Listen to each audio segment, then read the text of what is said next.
SM निउसनिसिम साबायखर बावहरबाय। जोङो दिनै स्कुल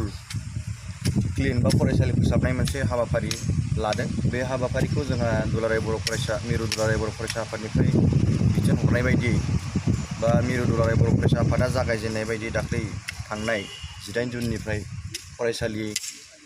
फोसाबनाय बा फरायसालिनि लांगोनाफोराव दुनानै थानाय हाग्राफोरखौ एवस्रांनानै फरायसालि खथाफोरखौ फोसाबनाय हाबाफारि, बे हाबाफारि बायदियै मिरुनि बिथोन बायदियै जों दिनै सनाय दख'रा दुलाराय बर' फरायसा हिसाबै जोंबो जोंनि दख'रानि सिङाव थानाय राजीव गान्धी गोजौ आरो गेजेर फरायसालिनि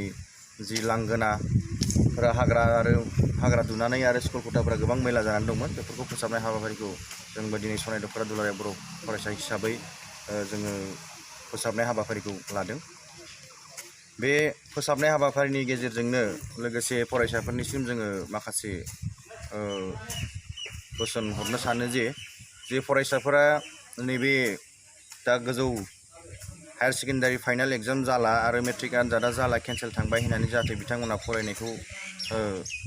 दोनथ'आ बा ओरैनो थायालासे जाहाथे गावसोरनि फरायनायखौ कन्टिनिउ खालामबाय थायो बा फरायबाय थायो, बेनि थाखाय गासै फरायसा बिथांमोननिसिम जोङो सनाय दख'रा दुलाराय बर' फरायसा आफादनिफ्राय फंबाय बिनानावमोननिसिम बेखिनिखौ बुंहरनाय जाबाय। गोजोन्थों।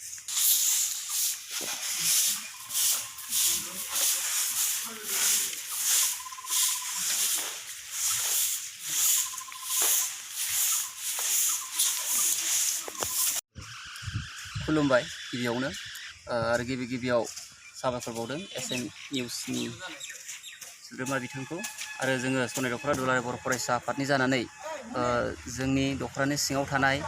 राजीव गान्धी गेजेर आरो गोजौ फरायसालियावहाय जों दिनै फरायसालिखौ थांनाय लकडाउन समाव गोबाव फरायसालिया बन्द' जानानै दंमोन आरो लोगोसे स्कुल बाउन्डारियाव बा स्कुल कम्पाउन्डआव हाग्रा दुनायखौ जोङो दिनै साखोन सिखोन खालामनाय हाबाफारि लादों। बे हाबाफारियावहाय जोंनि सनाय दख'रा दुलाराय बर' फरायसा आफादनि माखासे बिबानगिरिफोर दङ, फारियै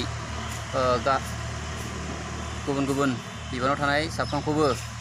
साबायखर बावदों मदद होनायनि थाखाय आरो लोगोसे बे गेजेर आरो गोजौ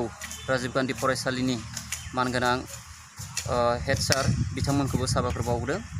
आरो जोङो दाख्लै थांनाय 18 जुननिफ्राय जागायजेननानै जोङो दिनै 21 अक्ट'खालि जोङो सनाय दख'रा आफाद हिसाबै जों दिनै साखोन सिखोन खालामफैदों नैबे फरायसालियावहाय आरो जों गोबां खालामबावगोन, खालामबाय थागोन, जोबजासिम जों खालामगोन। आं बेखिनिखौ फोरमायबाय SM निउसनि गेजेरजों आं बेखिनिखौ सुंद'यै फोरमायनाय जाबाय। दुलाराय बर' फरायसा आफादनि साखोन सिखोन खालामनाय जि हाबाफारि, बे हाबाफारिखौ लानानै नैबे सनाय दख'रा दुलाराय बर' फरायसा आफादा जि सिखोन साखोन खालामनाय हाबाफारि, बे हाबाफारिखौ जोंनि बे राजीव गान्धी गोजौ फरायसालियाव फैनानै जे जोंनि गोबाव सम लकडाउननि थाखाय गाज्रि जानानै थानाय अर्थात हाग्रा दुफबनानै थानाय, दाखोर जमा जानानै थानाय जि जायगा कम्पाउन्ड, बे कम्पाउन्डखौ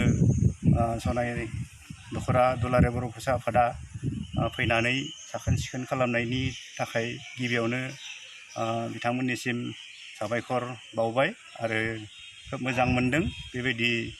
मोनसे साखोन सिखोन हाबाफारि लानानै गावनि ओनसोलनि मोनसे सोलोंथाइ फसंथानखौ बेबायदि गोग्लैसोनायनिफ्राय बोखांनो नाजानाया बे थारैनो बाख्नायथाव आरो जोंनि थाखाय गनायथाव जादों होननानै आं सानो आरो बेनिखायनो दुलाराय बर' फरायसा आफादनि जि साखोन सिखोननि मावथांखि हाबाफारि, बे हाबाफारिखौ लानानै सनाय दख'रा दुलाराय बर' फरायसा आफादा जि मोनसे जाफुंसार जोंनि बे फरायसालियावहाय खामानि मावफैबाय, बेनि थाखाय स्कुलनि गाहाय फोरोंगिरि जानानै गोसो गोरबोनिफ्राय साबायखर बावहरनाय जाबाय। बर' फरायसा आफाद जिथु सनाय दख'रानि बे जिथु साफाय अभियान, बे साफाय अभियानखौ आं जथेस्थ' मोजां मोनदों। बे मोजां मोननाया ओरैबायदि मोजां मोनदों जिथु जोंनि बे राजीव गान्धी गेजेर आरो गोजौ फरायसालिनि जिथु फरायसाफोर बे फरायसाफोरखौ एनकारेजमेन्ट होनायजों लोगोसे आरो जोंनि फोरोंगिरिखौबो मोनसे आरोबाव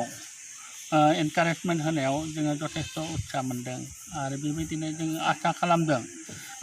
बे फरायसाफ्रा जोंनि जिथु राजीव गान्धी गेजेर गोजौ फरायसालिजों लोगोसे थानानै आखबार जोंखौ उनावबो थुलुंगा होगोन होननानै जों मिजिंथिबाय आरो बेबायदि मिजिंथिनानै